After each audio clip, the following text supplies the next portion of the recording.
Yung mga feel-good stories dito sa Mpbl Coach Mike Oo, yung ball is life pero there are things bigger than life and I love that story of John Hamon. And the analogy, oh what a beautiful play.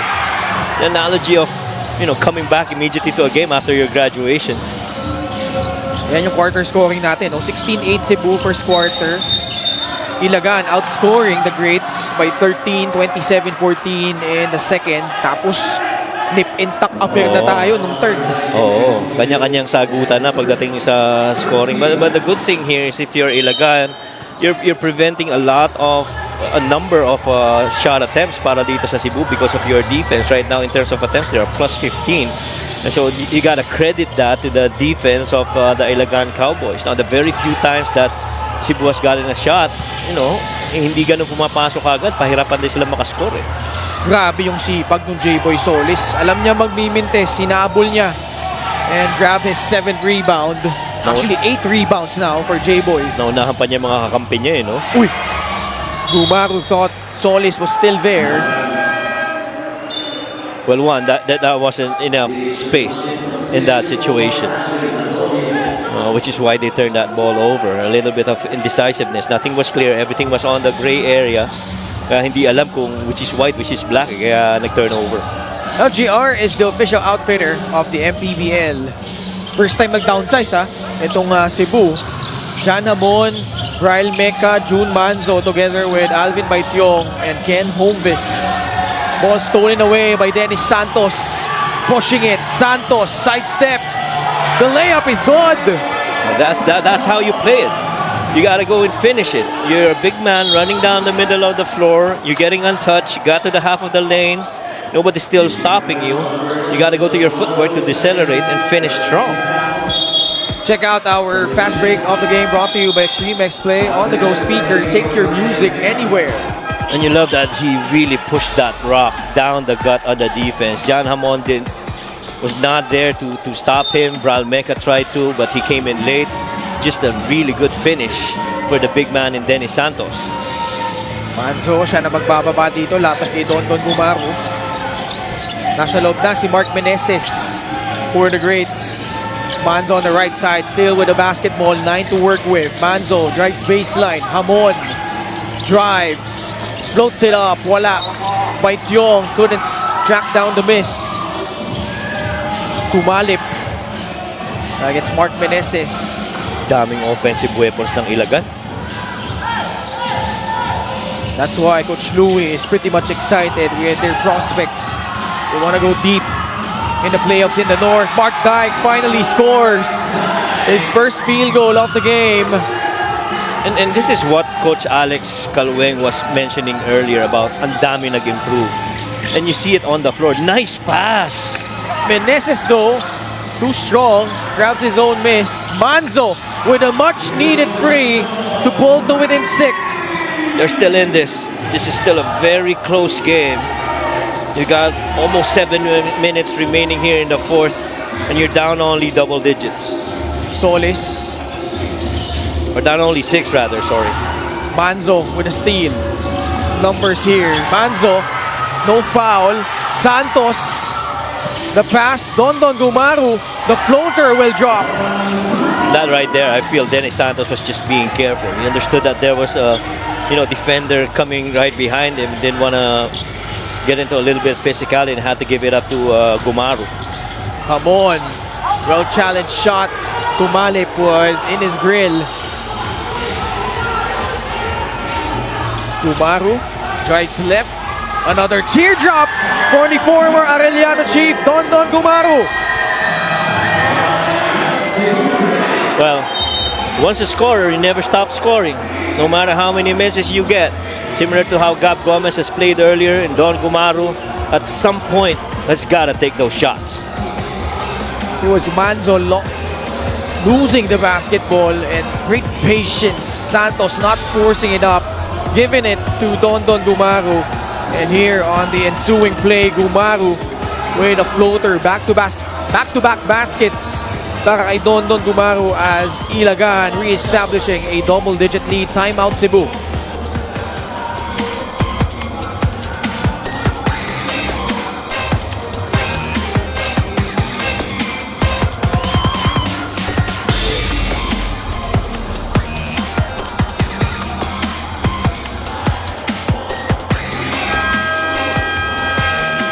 Back with us here at the San Andres Sports Complex.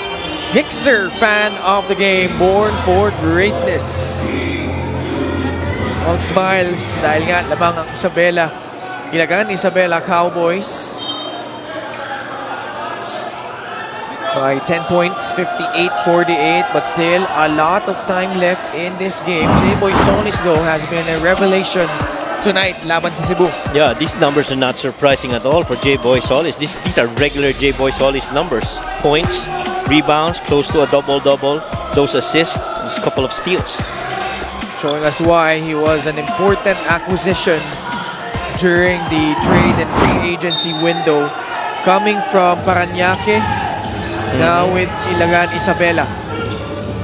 Matter of fact, in this game, hindi pa nga natin masyado nakita yung 3-point shooting nito ni J-Boy Solis. He's 0 out of 2 from 3, or he hasn't attempted from 3 yet in this game. Mark Dyke.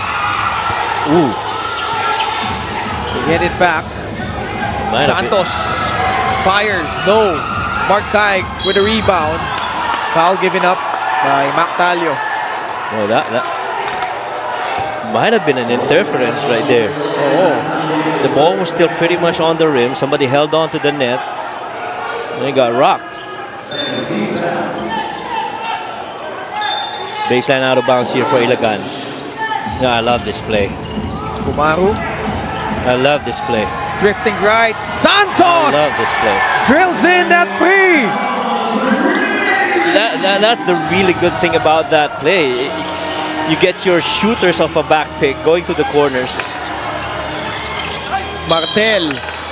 Too strong, but a foul whistled on Ilagan. You see that last play by Ilagan on the baseline out of bounds? That was the thing of beauty. You start off with the back pick for your shooters relocate to the corners, your bigs will switch. This time around, they run what's called a corner exit for Denny Santos, setting up for that beautiful three. And with the length and the ability of Denny Santos to shoot threes from there, there's a high probability that shot's gonna go in. Denny Santos, 8 points, 4 rebounds against his former team. Team manager John Santos for Cebu. Lian Martel. Mintis ang kanyang mga free throws. Lead remains at 13.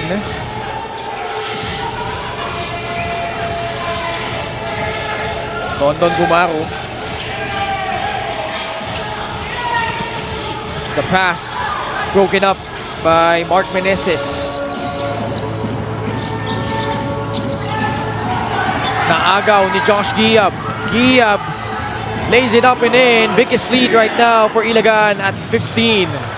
Yan ang convenient para kay Josh Giab. You know, to start things off on the defensive end. But Cebu's got to come back real big here. Oh, wow. Manzo with a powerful move right over Dondon Gumaro. Ganda nung galaw na yun ni Jun Manso. Mark Dyke with a free. Mark Dyke has been shooting lights out from beyond the arc in his last 5 games. And now a 16-point advantage for Ilagan. Boy, that's a 35% three-point shooter right there in Mark Dyke. Puwersa si Jun Manzo. He scores once more. 21 points for Jun Manzo. And so far, nobody in Ilagan is able to stop Jun Manzo. He's just picking up on the post defense of Don Gumaro. Just too strong for Don down on the low block. Mark Dyke again. Oh, wow. Mark Dyke, back-to-back frees. Wow, these guys have been shooting the lights out. The threes have really flown in para dito sa Ilagan. That's 8 of 31 attempts. Oh, again, Jun Manso. Same spot, same shot, thrice already, Ken. Single-handedly trying to will Cebu back in it. 23 points. Lone guy in double figures right now, Jun Manzo. Boy, again, he goes to that low block. You know, really just trying to exploit that defense of Don Gumaro. Don Gumaro was topsiding him on that ball receive. Clearly, that baseline was all for Jun Manso to claim. and finish with that basket. And Gumaro is also known as a solid defender, but Jun Manso, Yes. just too powerful down low. Yes, I totally agree. 24 big points.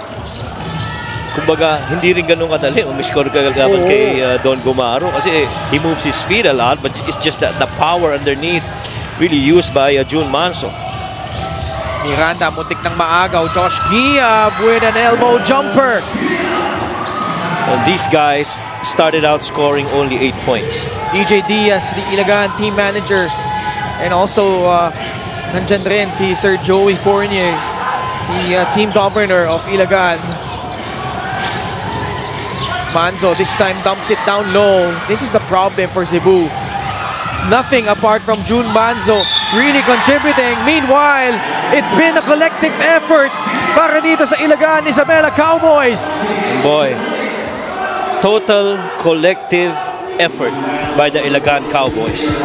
Fast break of the game brought to you by Extreme Cool Air Conditioners. Ang Extreme magpalamig, free installation for split-type air conditioners. If not the effort on defense, it's the unselfishness of these Ilagan Cowboys. Tate Sumalib already had a shot, but had to give it up for that finish by Josh Giab. Sir Joey Fournier, the team governor of Ilagan. You gotta be happy with how the Ilagan Cowboys are playing right now. Giab completes the three-point play. 11 points now for Josh Giab. Do the Cebu Greats have enough to try and come back here with very little time? Jun Manso starting to initiate again here. 26 points. But lead is still at 17. Giab will pull it back out. Gab Gomez. The running phone. This is a stagger, I believe, from up top. 3 minutes left here in the fourth. Miranda. Mark Dyke. Three-point shot again! Mark Dyke! Three-pointers here in the fourth.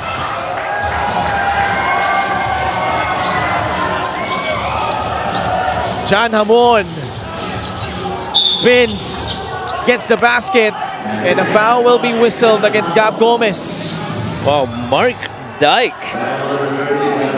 Mark Dyke, Josh Giab, these guys have woken up in the fourth quarter alongside Dennis Santos.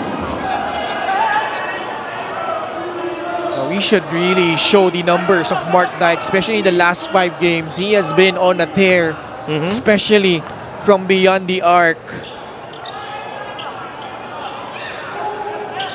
And he was really quiet for the most part in this game. Yes. Pumutok na lang siya dito in the fourth quarter. Head of Operations, Emma Oreta. Head of Security, Rudy Distrito. And Head Coach of Manila, Coach Maxi De Andante.